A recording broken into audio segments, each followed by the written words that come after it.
பதவிதான் பெரிதென்றால், எண்ணிக்கைதான் பெரிதென்றால், கூடுதலாக இடங்களை தருவதற்கும் பதவியை அள்ளி தருவதற்கும் வாய்ப்பு இருக்கிறது என்கிற போது நான் அங்கே ஓட முடியுமே.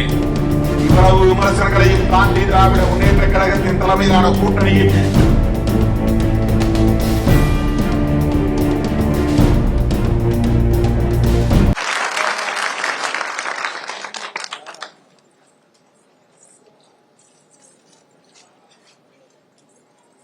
சாதி அடிப்படையிலான கொடுமைகளை நாம் எல்லாம் தோன்றுவதற்கு முன்பே எதிர்த்தவர்கள் இடதுசாரி.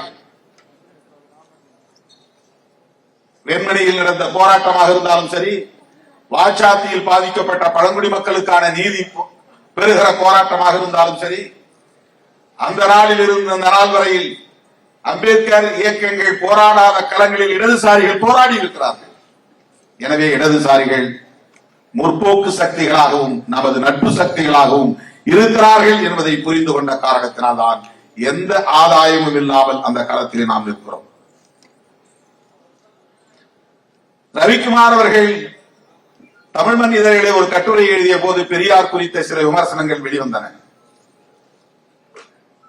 அந்த நேரத்தில் பெரியார் இயக்கங்கள் மிக கடுமையாக விடுதலை சிறுத்தைகளுக்கு எதிராக எதிர்வினையாற்றினார்கள்.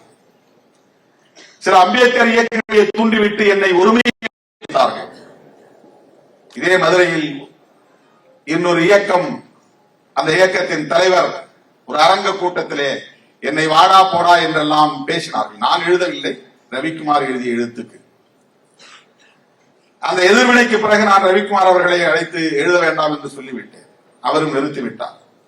எழுதிய கட்டுரைகளை பதிப்பிக்க வேண்டாம் என்று சொல்லிவிட்டேன். அவரும் மறந்து விட்டார். ஆனால் இன்றைக்கு பெரியாரை எவ்வளவு வெளிப்படையாக, கடுமையாக, மூர்க்கமாக பிராமண கடப்பாறையை கொண்டு இடிப்போம் என்று சொல்லுகிற நிலை வளர்ந்திருக்கிறது. பிராமணர் அல்லாதார் இயக்கத்தை கட்டிய பெரியார் வாழ்ந்த மண்ணில் தலித் அல்லாதார் இயக்கத்தை கட்டக்கூடிய சூழல் வளர்ந்தது. மருத்துவர் ராமதாஸ் அவர்கள் தமிழ்நாடு முழுவதும் 38 மாவட்டங்களுக்கும் சுற்றுப்பயணம் செய்து தலித் அல்லாதார் இயக்கம், அனைத்து சமுதாய பேர் இயக்கம் என்கிற பெயர்களை கட்டினார். இந்த விளைவுகள் எல்லாம் வலதுசாரிகளின் ஆதிக்கத்தால் இங்கே உருவாகி வருகின்றன. சனாதன சக்திகளின் ஆதிக்கத்தால் இங்கே வளர்ந்து வருகின்றன. எனவே சாதி ஒழிப்பு என்கிற அரசியலை நீர்த்து போக செய்கிறார்கள். சகோதரத்துவத்தை தகர்க்க பார்க்கிறார்கள்.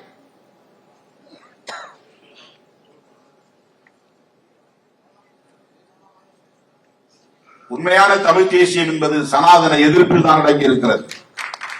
உண்மையான தமிழ் தேசியம் என்பது இந்து ராஷ்டிரம் அமைப்பதை தடுப்பதில் தான் அடங்கி இருக்கிறது. உண்மையான தமிழ் தேசியம் என்பது மதவழி தேசியத்தை உடைத்தறிவதுதான் இருக்கிறது. தமிழ் தேசியம் என்பது மொழிவழி தேசியம். மதவழி தேசியம் என்பது மொழிவழி தேசியத்தை எதிர்த்த ஒரு அரசியல். அது இந்தியா முழுவதும் ஒரே மதம், அதுதான் மதவழி தேசியம். அப்படி என்றால் மொழிவழி அடிப்படையில் உன்னை அடையாளப்படுத்திக் கொள்ளக்கூடாது, மதவழி அடிப்படையில் தான் உன்னை அடையாளப்படுத்திக் கொள்ள வேண்டும். மாநில அடிப்படையில் ஒரு தேசியவாதம் உருவாகக்கூடாது, தேசிய அளவில் இந்திய அடிப்படையில் தான் ஒரு தேசியவாதம் உருவாக வேண்டும். அந்த தேசியம் மதவழி அடிப்படையில் தான் இருக்க வேண்டும். இதுதான் வலதுசாரிகளின் அரசியல், இதுதான் RSS அரசியல், இதுதான் பிஜேபியின் அரசியல்.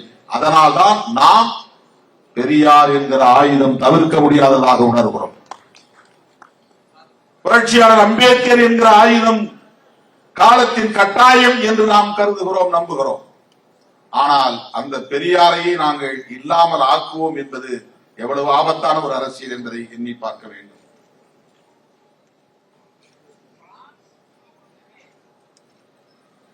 பெரியார், புரட்சியாளர் அம்பேத்கர் இரண்டு பேரும் வேறு வேறு தலைவர்கள் என்கிற ஒரு கருத்து இங்கே வைக்கப்படுகிறது. இதுதான் RSS பேசுகிற அரசியல். எப்படி இரண்டும் வேறாக முடியும்? இரண்டு அடையாளங்களும் எப்படி வேறாக முடியும்? தமிழ்நாட்டுக்கு வந்தால் பெரியாரை சந்திப்பது அம்பேத்கருடைய வழக்கமாக இருந்தது. அந்த காலத்தில் அம்பேத்கரை அடையாளம் கண்டு அவரை நட்பு ஆக்கி கொண்டவர் பெரியார். அவரை தேடி போய் சந்தித்தவர் பெரியார். மியான்மர் மாநாட்டுக்கு போனவர் பெரியார், அம்பேத்கரின் அழைப்பை ஏற்று. எப்படி இரண்டு பேரையும் வேறு வேறாக பார்க்க முடியும்? இந்த அரசியல் யாருடைய அரசியல்? இந்த அரசியல் வளர்ந்தால் என்ன ஆகும்? அம்பேத்கரை நான் மராத்தி மொழியை பேசக்கூடிய வட இந்தியக்காரர் என்றா பார்க்க முடியும்? அம்பேத்கரை அப்படி நான் வட இந்தியக்காரர் என்று பார்த்தால் கார்ல் மார்க்ஸை நான் என்னவாக பார்க்க முடியும்? சிந்தித்து பார்க்க வேண்டும்.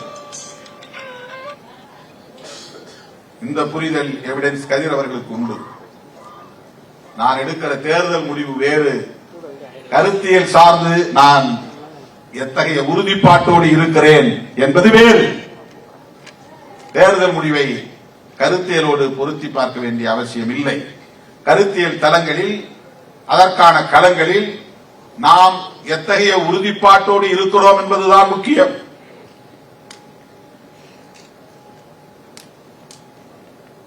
அப்படி பார்த்தால் இடதுசாரிகளை தவிர, பெரியார் இயக்கங்களை தவிர வேறு யாரோடு நாம் கைகோர்க்கவே முடியாது. எந்த களத்திலும் கைகோர்க்க முடியாது. 2009 திமுக கூட்டணி வேண்டாம், அதிமுக கூட்டணிக்கு போவோம் என்று தலைவர்கள் சொன்னார்கள். நான் சொன்னேன், திமுக கூட்டணிக்கு வேண்டாம் என்று சொல்லுவதற்கு என்னென்ன காரணங்கள் இருக்கின்றனவோ அதே காரணங்கள் அதிமுக கூட்டணிக்கு போக வேண்டாம் என்பதற்கும் இருக்கிறதா இல்லையா என்று நான் கேட்டேன். எந்த வகையிலே அது ஈழத்தை ஆதரித்ததா? 1991க்கு பிறகு ஈழம் குறித்து அதிமுக எங்காவது பேசியதுண்டா? புலிகள் அழிக்கப்பட்டார்கள் என்கிற வரையில் என்றாவது ஒரு நாள் அதிமுக ஈழம் குறித்து பேசியதுண்டா? தீர்மானம் நிறைவேற்றியதுண்டா என்ற கேள்விகளை நான் எழுப்பினேன். ஆகவே அதுதான் சந்தர்ப்பவாதம். அந்த நேரத்தில் திமுகவை எதிர்க்க வேண்டும், அதிமுகவை ஆதரிக்க வேண்டும் என்பதுதான் அவர்களின் நிலைப்பாடாக இருந்ததை தவிர ஈழத்தமிழர்களுக்கு நலன் விளைவிக்க வேண்டும் என்பதாக இல்லை அது. ஆகவே நான் இருக்கிற இடத்தில் இருக்கிறேன், நீங்கள் இருக்கிற இடத்தில் இருங்கள் என்று மட்டும்தான் என்னால் அன்றைக்கு சொல்ல முடிந்தது.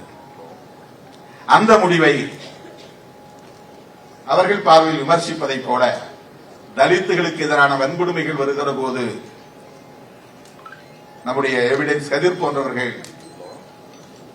ஆட்சியாளர்களோடு முரண்படுவது, அரசோடு முரண்படுவது, அதிகாரிகளோடு முரண்படுவது என்கிற வரிசையில் என்னோடும் அவர் முரண்பட்டிருக்கிறார் என்பதை நான் வெளிப்படையாக இங்கே சொல்ல கடமைப்பட்டிருக்கிறேன்.